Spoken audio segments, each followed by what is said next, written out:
Halo,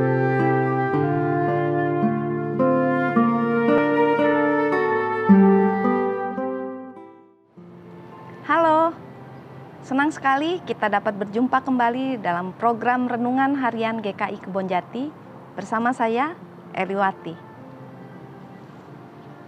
Judul renungan kita hari ini adalah Karunia. Apa yang terlintak dalam benak kita ketika mendengar kata karunia ini? Dan apakah karunia merupakan pemberian Allah kepada kita? Atau karena usaha kita semata? Rasul Paulus dalam kitab Roma pasal 12 ayat 6a berkata, "Demikianlah kita mempunyai karunia yang berlain-lainan menurut kasih karunia yang dianugerahkan kepada kita." Tiap-tiap orang mempunyai karunia yang berlainan menurut kasih karunia yang dianugerahkan Allah kepada kita. Ketika menemukan pasangan hidup, kemudian berumah tangga, itu semua adalah karunia. Pintar menyanyi, memainkan alat musik, merangkai bunga, itu juga merupakan karunia. Atau bagaimana dengan karunia suka menolong, suka memberi, suka bernubuat, suka merawat dengan penuh kasih dan kesabaran, menyembuhkan, menggembalakan, atau mengasihi.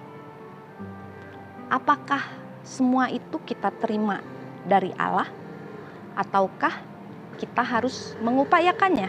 Dari bacaan kita jelas tertulis bahwa karunia bukan hasil usaha manusia, melainkan pemberian Allah. Namun Rasul Paulus juga mengingatkan kepada jemaat di Korintus agar berusaha memperoleh karunia, seperti yang tertulis dalam 1 Korintus 12 ayat 31a. Jadi berusahalah untuk memperoleh karunia-karunia yang paling utama. Dengan kata lain, sebuah karunia bukan hanya pemberian Allah yang tinggal kita terima secara pasif, melainkan perlu juga diusahakan secara aktif. Mahir musik misalnya, itu adalah karunia. Namun orang yang bersangkutan perlu berusaha.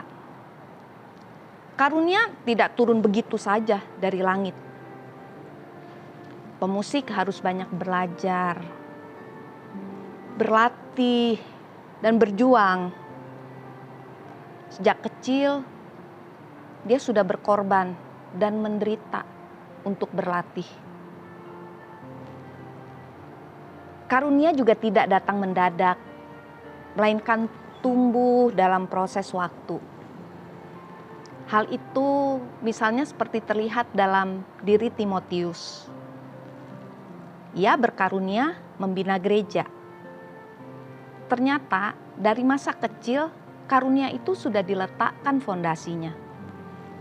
Sejak kecil ia mendapat pendidikan yang kondusif dari ibu dan neneknya.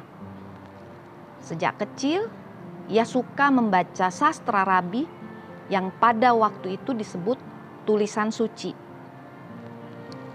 Sejak masa muda, ia berminat dan berprakarsa mengikuti kegiatan di gereja Listra.